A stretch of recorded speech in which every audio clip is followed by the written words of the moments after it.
বিখ্যাত কবিতা রবীন্দ্রনাথ ঠাকুরের আমি।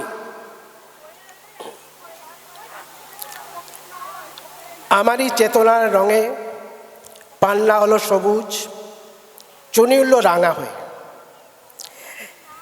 আমি চোখ মেললুম আকাশে, জ্বলে উঠল আলো পূবে পশ্চিমে। গোলাপের দিকে চেয়ে বললাম সুন্দর, সুন্দর হলো সে। তুমি বলবে এ যে তত্ত্ব কথা, এ কবির বাণী নয়। আমি বলবো এ সত্য, তাই এ কাব্য। এ আমার অহংকার, অহংকার সমস্ত মানুষের হয়ে। মানুষের অহংকার পটেই বিশ্বকর্মার বিশ্বশিল্প।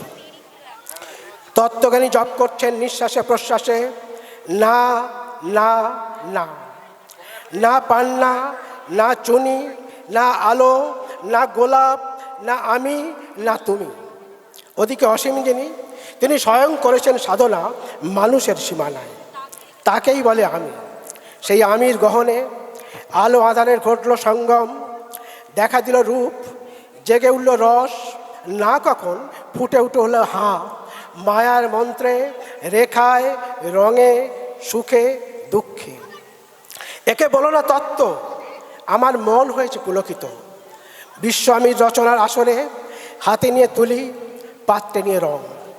পণ্ডিত বলেছেন বুড়ো চন্দ্রটা নিষ্ঠুর চতুর হাসি তার।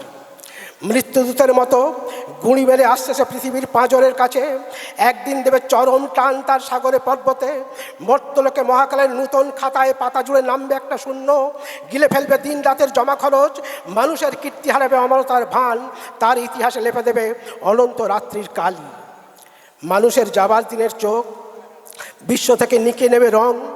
মানুষের যাবার দিনের মন ছানিয়ে নেবে রস। শক্তির কম্পন চলবে আকাশে আকাশে, জ্বলবে না কোথাও আলো। বিনাহীন সভায় যন্ত্রীর আঙুল নাচবে, বাজবে না সুর। সেদিন কবিত্বহীন বিধাতা একা রবেন বসে নীলিমাহীন আকাশে, ব্যক্তিত্বহারা অস্তিত্বের গণিত তত্ত্ব নিয়ে। তখন বিরাট বিশ্বভুবনে দূরে দূরান্তে অনন্ত অসংখ্য লোকে লোকান্তরে এ বাণী ধ্বনিত হবে না কোনো কানেই, তুমি সুন্দর, আমি ভালোবাসি। বিধাতা কি আবার বসবেন সাধনা করতে যুগ যুগান্তর ধরে? প্রলয় সন্ধ্যায় জপ করবেন, কথা কও, কথা কও। বলবেন বলো তুমি সুন্দর, বলবেন বলো আমি ভালোবাসি। নমস্কার।